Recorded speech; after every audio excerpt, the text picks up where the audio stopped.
All right. I am here in what is a bit of a landmark time for our podcast, our first return guest. We've actually got Dr. Charles Michael Austin, otherwise known as Dr. Chaz, who many of you remember from a previous episode. But I'll give him his due introduction here. Now, Dr. Chaz, you sent me a bio. It is long enough to take up the entire rest of the podcast. So I'm just gonna list a couple of highlights. And so Dr. Charles Michael Austin, otherwise known as Dr. Chaz, holds a doctorate in organizational leadership from Pepperdine University in Malibu, California. For the last 20 years, he's worked with clients all over the world, advising leaders and managers on how to be more effective, how to use social media to reach their target audiences. He also trains workers on how to market themselves in the gig economy. Now, he's been a college professor for over 20 years, teaches a wide range of courses. In fact, if the book we're about to discuss today covers some of that, but he teaches a wide range of courses in business, leadership, and communications. And he has presented papers to the National Association of Women MBAs, Association for Business for Communication, and a whole bunch of others that are too long to list here. He also has a TEDx talk. We will provide links to all of the things that I'm mentioning here, by the way. 2 books on self-marketing, like treating yourself like a business and behaving like an entrepreneur, and a series of 3 courses that he writes and teaches on LinkedIn Learning. And we'll also include the links to those as well in the podcast notes. So for the first time I'm able to say this, welcome back to the podcast, Dr. Chaz. Good to see you again, Paul. All right. So we're going to focus today specifically on the content of one of your books. And that's actually one of the reasons why I wanted to have you back on the podcast, because we touched on some of these themes in our previous discussion, but I really want to go a little bit deeper today. So the book in question that we're looking at, and I'm going to try and hold it up to the screen. Let's see if, there you go, we've more or less got it in shot here. The title of the book is 101 Ways to Find Work and Keep Finding Work for the rest of your career. Really, really intriguing concept, I think, for a lot of people, because we are obviously seeing the nature of careers changing as the nature of work itself changes. First off, I'd love to say that the book is actually pretty short and consumable, but I'm actually kind of surprised as to how much there is to think about here. I think, like a lot of people, we tend to think of finding work as an activity that you perform if you've lost your job or if you're unhappy in your current job. So maybe it's something you think about every, 5 years or 10 years or something like that, particularly for people that are, my vintage. What that means, of course, in many cases is that you're not very good at the skills that you need to flex at those times. I know I'm not, for example, a very good interviewee. And you need a specific set of jobs to find work and keep finding work for the rest of your career, as you say. So we're not going to have time to go through all of the 101 ways. I'd love to focus in on a few key areas. We talked about this a little bit before, but why don't we start with how you contrast what is from what you would like it to be? What do you think's changed about work from the perspective of people who want to get work and keep work? Big question.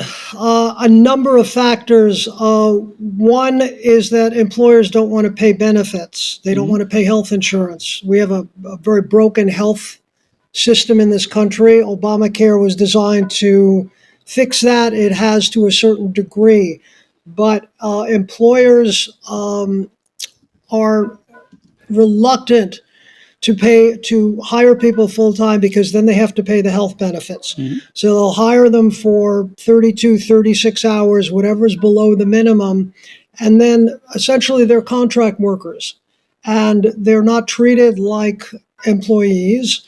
They're treated like people in the gig economy. We've got some work for you for 6 months, and then we're going to lay you off. If we need you again, we'll pick you up for 3 months. We'll pick you up for 2 years, whatever it happens to be. That's one of the factors. I think COVID, second factor, COVID really put into stark relief, so to speak, the idea that workers are exploited.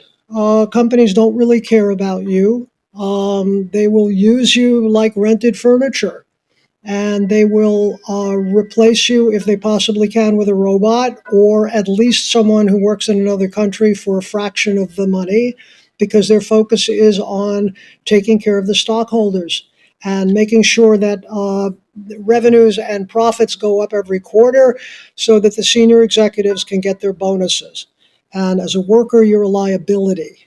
So it's chipping away at your value in delivering the products or services that the company offers. I think this is probably a kind of an uncomfortable message for many people to hear. I know, based on your book, we didn't mention it in the intro, but you've worked fairly extensively in the entertainment industry. I know you've been based in Hollywood for some period of time as well, and so this idea of being a commodity that is independent and is in charge of your own career, and where your own career manager is something that's probably fairly familiar in that realm.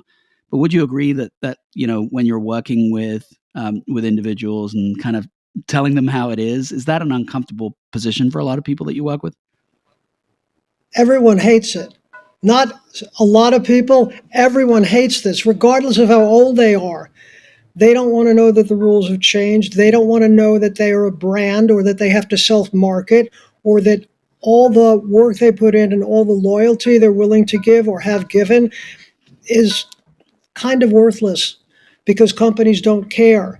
So it's very much like pulling teeth. People don't want to shift their thinking and then after that shift their behaviors because how we've been trained, the safe way to do it is you get an education, you learn how to do a resume, you learn how to interview, you learn how to dress for an interview, you get a job, and you're done. Then Mm-hmm. all you have to do is do your job for many years with the company. They'll reward your loyalty, you'll move up, you'll make more money, and then you'll retire from the same company. That was true for maybe our parents or grandparents.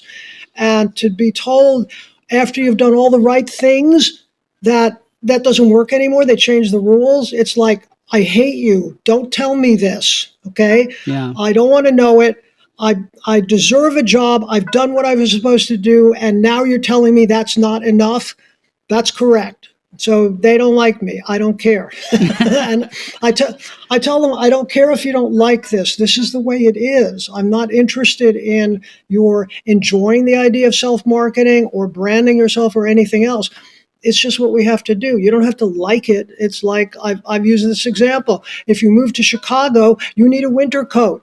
Oh, Mm-hmm. but it's heavy and it's bulky and don't care. Doesn't matter. Yes, the weather doesn't care whether you like a winter coat or not. The workplace of the 21st century doesn't care that you deserve a job because you did all the right things. Yeah. Whole new set of rules. People hate it. Yeah. Well, and as I was kind of pointing out in the intro, I think at a low level, people have sort of an understanding this has changed, but because this might be something that you haven't encountered for 5 years or something, we work with people today that are somewhat surprised that the same strategies and the same techniques that they were using 5 or 10 years ago just don't work anymore.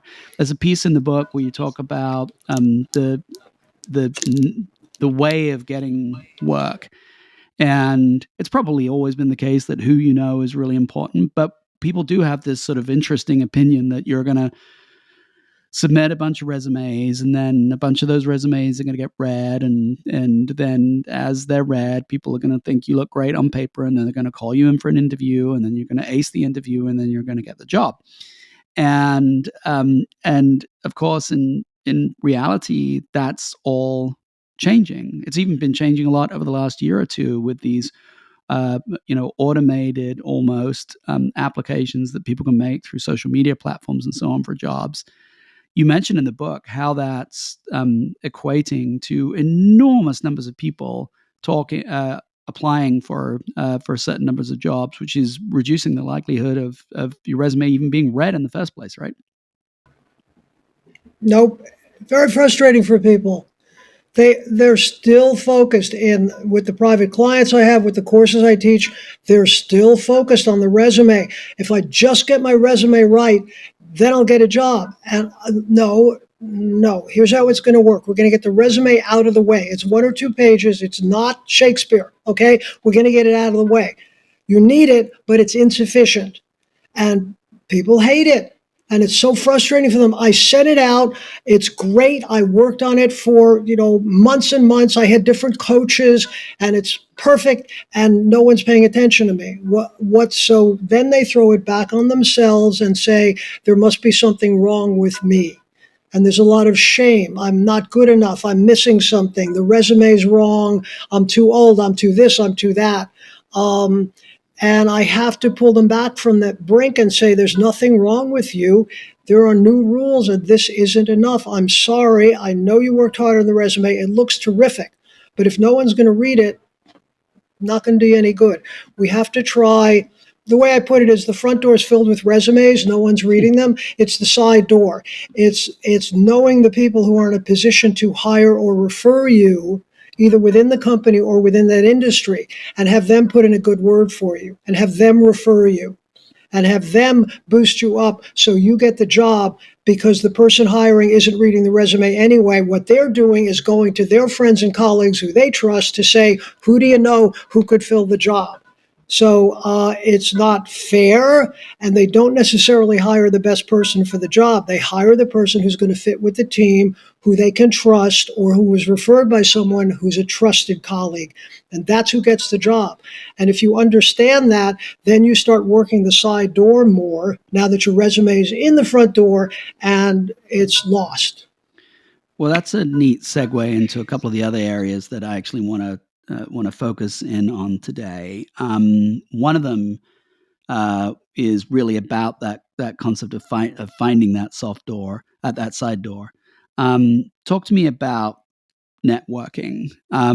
So I'll admit up front, right? This is something that I struggled with personally. I think it's kind of like emotional in the sense that I'm an introverted human, and often it seems like so much effort with very little reward in the short term. I'd love you to make the case for me. What's the business case for why networking is so important, and what are some strategies that people can use, particularly if it's not something that comes naturally to them?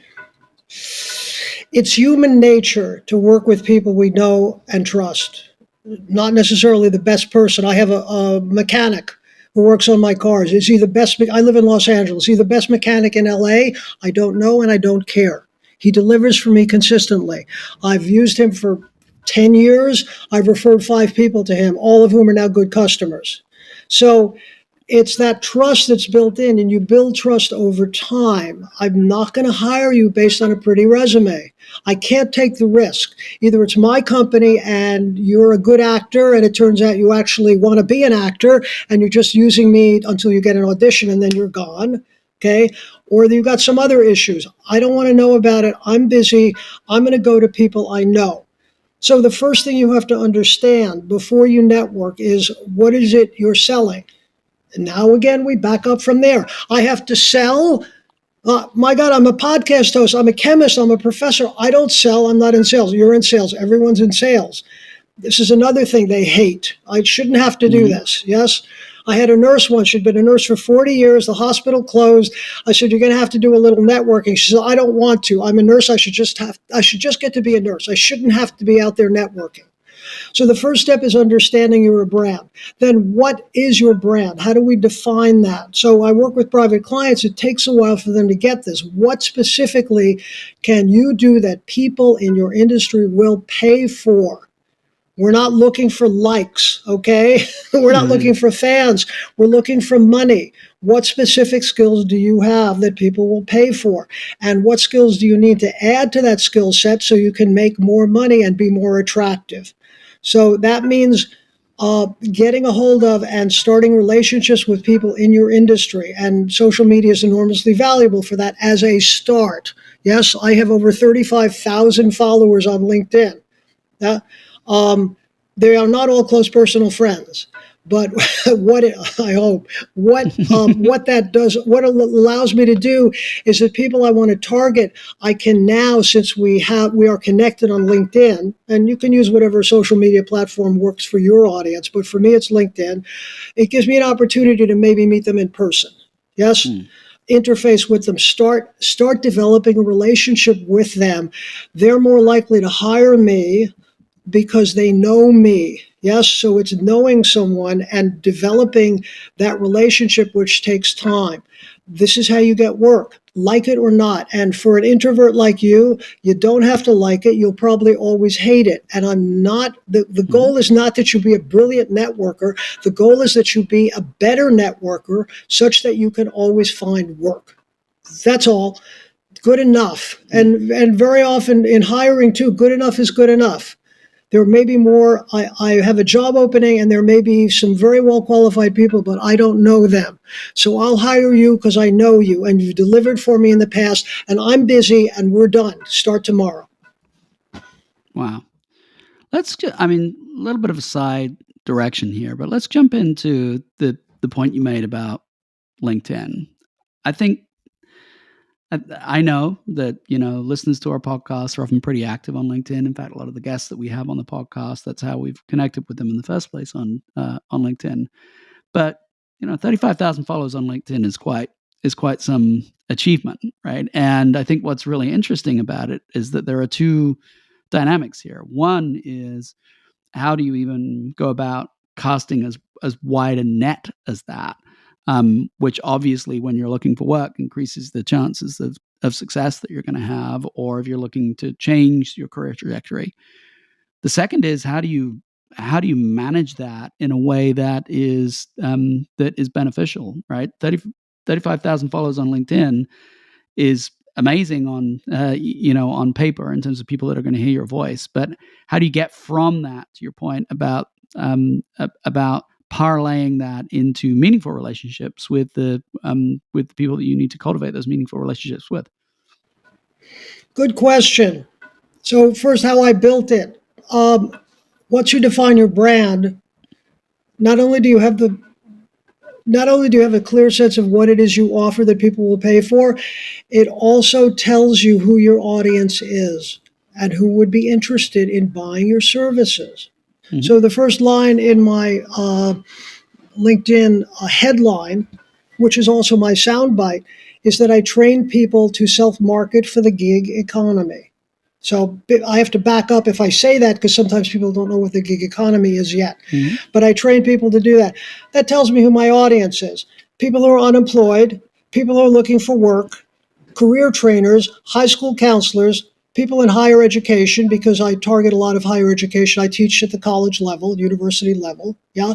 So when I filled out a lot, and I know you'll post the link to my LinkedIn page, but there's an enormous amount of data there. So if I reach out to you, let's say you work in the educational field, maybe specialize in career training. Okay, I reach out to you, you have no idea who I am. You go back to my LinkedIn page, you say, training people to self-market for the gig economy. Well, that's interesting. I want to learn more. So you keep reading, and my about section, which is my bio, tells you all the things I've done, and all the accomplishments I have are further down the page. And you go, well, this is commerce. I'm in the field too. This is someone I should know. Yeah. Because he's accomplished and because he has 35,000 people. And it grows from there. Yes. So there's markets for me all over the world, but it's specific markets. Again, unemployed, looking for work, education, career training, high school counselors, all that. And it's never ending.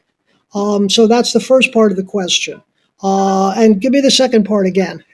Well, the second part was really centered around how you go from that large following that you obviously can't maintain personal relationships with 35,000 people. So how do you go from that to creating and maintaining meaningful relationships with the subset that you really need to? I post on a regular basis, and my focus is on what will serve this audience. What are things that would be interesting to them? Articles, podcasts I've done like this one, mm-hmm. which I'll certainly post. um, anything that might be of interest to them that would help them in their career. So I'm in a sense always in their face, not on a daily basis. That make me crazy, but every few weeks or so. Here's an interesting article. Here's a conference that's coming up. Here's a podcast I've done. Here's something that a colleague of mine have done that might be of interest to you. So it's always about serving the target market.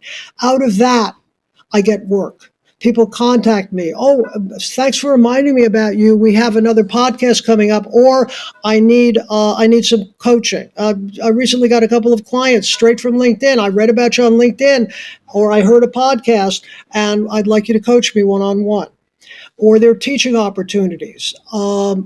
Like that. I do seminars and workshops and so on that seemingly come out of nowhere, but they don't because Yeah. I'm using LinkedIn as a broadcast medium to those 35,000 people, all of whom could potentially hire or refer me for work, um, as just reminding them I'm out there. I'm not interested in people who work outside of my field. Again, I'm not looking for fans. I'm looking for money. Yes, Yeah. that's why I focus on. That's why those 35,000 people are a core audience who could pay me for my services in some way. Yeah, I'm really intrigued by that because what I'm hearing from you here, and it relates to to other themes in this book, is it's almost like gets the heart of what sales actually is, right? Nobody wants to think of themselves as a salesperson, but you talk about in this book the idea of what you're really doing is you're being of service to to your audience, right? You're doing things for people, and you're able to do things for a group of 35,000 people that leads them to self-select into that closer network because they want you to do something for them that they will pay for. And Yeah. I think that is a very different way in which many people really think of it. And a lot of us think of this as like, you know, the always be selling becomes I've got this, it costs this much, I do this, etc. Versus how can I how can I be of help to you? And you're Yes. thinking about that is here's my audience. What can I do that will meet the needs of that audience? And then a certain percentage of them will say, hey, Dr. Chaz, we need you for this. That's Yeah. a different way of thinking about all of this stuff. It almost goes back to kind of the like Dale Carnegie principles and things, right? It's the money is the head fake. That's what Mm-hmm. gets people interested. Okay, Yep. I will in every course I teach on career put a big dollar sign on the board. I know that's going to get their attention, but it's a head fake. What we're really about is finding out how we can be of service to people in our particular industry, whatever it happens to be. And then your job as a marketer is to reach those people and get Mm-hmm. whatever stuff is in your head out of the way. I'm an introvert, push through it. Take an Yep. acting class, take an improv class. I'm this, I'm that. Push through it because it's not about you, it's about serving other people. You have things other people need. Your job is to get it out there to present it to them. If they can use it, great. If they can't, they could refer you or someone else can use you. So it really is about service and contribution to other people to improve their lives in some way. Yes, and if you're focused on that, you'll do whatever it takes to put. I need more education because if I have more education and I have a degree, I'll have more credibility. I need to write a book because that will give me more credibility. I need to learn a new software program because then I'll be of better service or can be a better service to the people who use my skills as a graphic designer or whatever it happens to be. So you learn to push through your stuff. Yes. Mm-hmm. Um, because it's all about other people. You know, Yeah. don't get in. You're in a sense you're saying don't get in their way. Yeah. Mm-hmm. Those ideas tie neatly into another concept you bring up in the book, which is around developing and articulating your personal brand. Um, Again, I I first encountered this as a concept back when I was at Microsoft, and we had a couple of leaders inside Microsoft who were very big on this as an idea, and they started to talk about the idea that you should understand what your brand is in the same way that, ironically, one of the examples you bring up in the book of Coca-Cola, understand very clearly what their brand is. What they drilled in on was you want the brand to be an accurate but understandable rep- representation of who you are. And that's critical because it's human nature to be able to sniff out authenticity. So if your brand doesn't match who you are, it will not be an authentic brand. But I think the concept of even having a personal brand might feel alien to some people. So can you talk a little bit more about that and why in this new world of work particularly it is so important?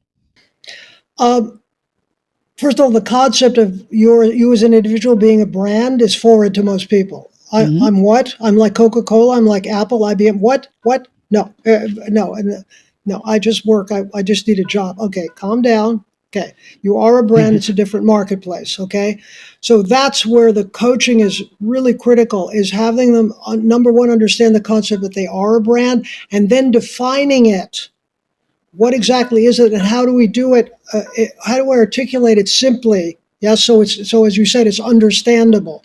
So people will go, "Oh, you do that? I can use that." Or my friend here, Mary, come on over. I want you to meet this guy because I know he has what you're looking for. Yes, so that's really where a lot of the work comes in that I do in my coaching is having people understand and articulate what the brand is. The model I work from, incredibly simple. What's the goal and what are the steps? Mm-hmm. That simple. And it works for anybody. And it works not just for career, for anything in life.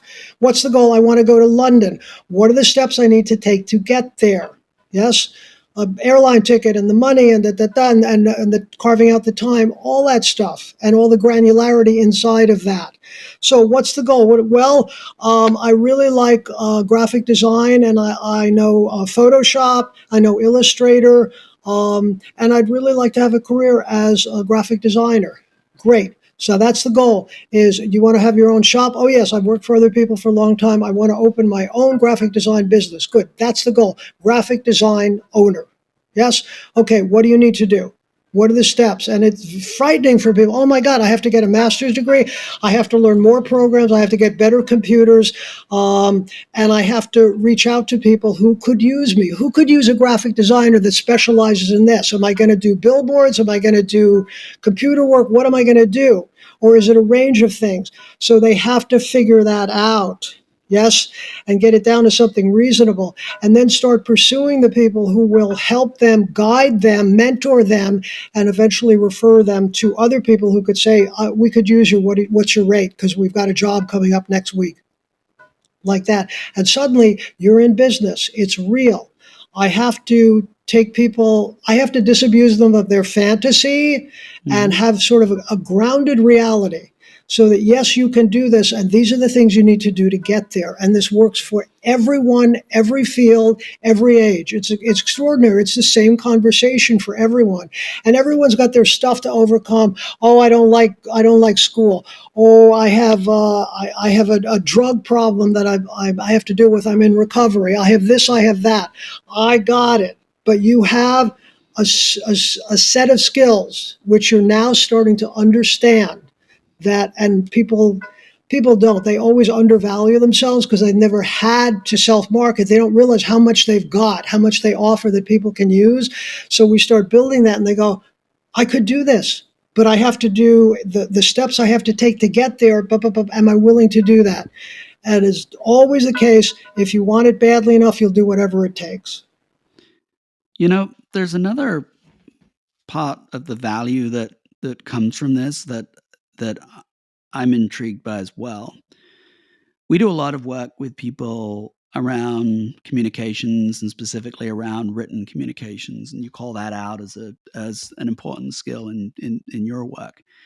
Um, as we do that, we try to build these skills by helping people communicate in pretty succinct ways, sometimes in ways that are much more restricted than they would be used to. Like communicate X in the form of a tweet, or communicate Y in the form of a PowerPoint presentation with no more than 20 words in it, or something along those lines. Excuse me. And very often, initially, people will resist this dramatically. They'll resist it because They are, it feels alien to them and almost offensive to them. They're like, well, hang on, no. My life is way more complicated than that. Or the thing that I'm pitching is way more complicated than that. You can't drill it. You can't distill it down to that fact. Well, I got news, right? As you pointed out, and in your field, right, the elevator pitch is a real thing, right? And people have to deliver their elevator pitch for a storyline for a movie inside 15 seconds and do it really well. People have to, in the field of, I run a startup, right? We have to do pitch competitions. In Calgary recently, I was at a pitch competition. I had to explain every aspect of my business that was relevant to the investors inside 2 minutes. Right. And if I was on a stage and 2 minutes and 1 second, I was going to get pulled off the stage. When you are forced to do those things, it forces you to distill the essence, the full value of the ideas that you're trying to articulate. And for me, where the magic really happens is it increases your own understanding, not just the other people, but your own understanding of what it is that you want or what it is that you're looking for. I'm sure you see elements of that as people start to build out their personal brand. They're not just improving how they explain to other people, they're improving their own understanding of what it is. Yep. Yeah, some great points there. Your brand is not who you are as a human being. Mm-hmm. It's what you're selling. Okay. Yep. So I don't need to know everything about you. I just need to know, and I always tell this to people as sort of a cardinal rule. You never go wrong if you focus on the target audience. What do they need? What are they interested in? The example I use is I'm a maitre d' at a buffet, and you walk in and say, I'm a vegetarian. And I say, oh, great. We've got pastrami, roast beef, turkey, corned beef. No. You didn't get it. I'm a vegetarian. Oh, okay. Sorry. We have kale, or kale. Yes. That's focusing on what you need. So in the soundbite or the elevator pitch, you're focusing on what that particular audience needs, and it varies. And I use myself as an example. If I'm talking to someone who works in distance learning, since I'm an educator, what are they interested in? My work on LinkedIn Learning. They're not interested in my classroom teaching. If however, I'm talking to a dean at perhaps the same education conference who could potentially hire me to teach in the classroom, I will talk about my classroom experience because that's what she's interested in. So you get to always alter it slightly for what would you be interested in. And the key is I have you talk first. Yes. So I understand where you're coming from, what your needs might be. Can I fill them? And if I can, I might have a friend that I can refer you to who can do that. Yes. So people get scared. It's not who you are. Okay. It's just what you're selling. It's just that it's a small slice of what you do and who you are. But if the audience doesn't care, don't mention it. Mm-hmm. Don't put it on the resume. They don't care. So I use that example when I teach. Second or third day of a course, I'll say I should mention to you I was a drummer for 15 years. Oh, that's interesting. I never mentioned it before because this is a career course. Mm-hmm. And the fact that I played the drums is irrelevant and could be confusing for you. I thought I was coming to a career course. It's a music course. I must be in the wrong room. Mm-hmm. Leave out what the audience doesn't care about. Focus on what they need and just talk about that. That's what you're selling. That's the service that you're delivering to them. Okay. Very intriguing. I'm going to finish up with a couple of questions that are kind of my open questions, if you like, for having read the book. Building a name for yourself. You point out fairly early on that when you're talking about the reality of this, right, we don't generally have one career anymore. We have multiple careers. And you just hinted on one aspect of this, right? You were a drummer for a period of time, right? You've been an agent or working with talent in Hollywood, and many, many, many different other things as well. Just the variety of courses you teach is is much wider than you might think a lot of people would be. So you could argue that you've had many different careers over the course of your life, and who knows, maybe you're not done. Maybe the next time you and I talk, you'll be doing something entirely different again. But connected to the idea of going into something new is the idea of building a brand for yourself in that new field, something you talk about at some length. When many of us are entering new fields, I think we kind of have an order of operations. Like you do what you can to become an expert, and then you kind of emerge from your hole and let other people know that you're an expert, or maybe you just assume that they will know somehow, like they'll have divined it. I think you have a pretty different viewpoint on that in terms of how you go about creating a name for yourself while you're building your expertise. Can you talk about that a little bit? There's a concept one of my students gave me years ago called the cumulative positive, meaning that everything you've done in the past makes you better at what you're going to do next. So, yes, I've had 7 or 8 careers, not typical for a baby boomer, but that's the way it worked. Many of the things I've learned from past careers serve me now. For example, I worked in television production. I wrote and produced promos for the CBS television network, for the ABC owned and operated stations. I worked for Dick Clark, always behind the camera. And that's like, oh, well, that was great. And I won there and it was terrific. And I moved on. And then years later, I went to LinkedIn Learning to shoot my videos. And all the experience I'd had in television made me better at doing the courses for LinkedIn Learning. LinkedIn Learning, they give authors about 2.5 days to do one course because most authors they don't know how to be on camera. It was instinctive to me. So I did the first course in 6.5 hours. Mm-hmm. And they called my producer and said, what do we do? They give them a couple more courses. So I have a series of 3. So people don't realize this is what I help them see. They don't realize what they did before. It was a completely different field. It has nothing to do with what I'm getting into now. Not true. There are things you learn that you can use now that you didn't even realize that will be of value to the next career. So you're adding your experience to whatever else you need to learn in the field. Like I'm switching from this field to that, and I have all these qualities. I'm good at dealing with people. I'm good at managing people, whatever it happens to be. What you add to that is I need a certificate or I need a degree in that field to give me credibility. Those two combined make me an awesome presence and someone who people can really use.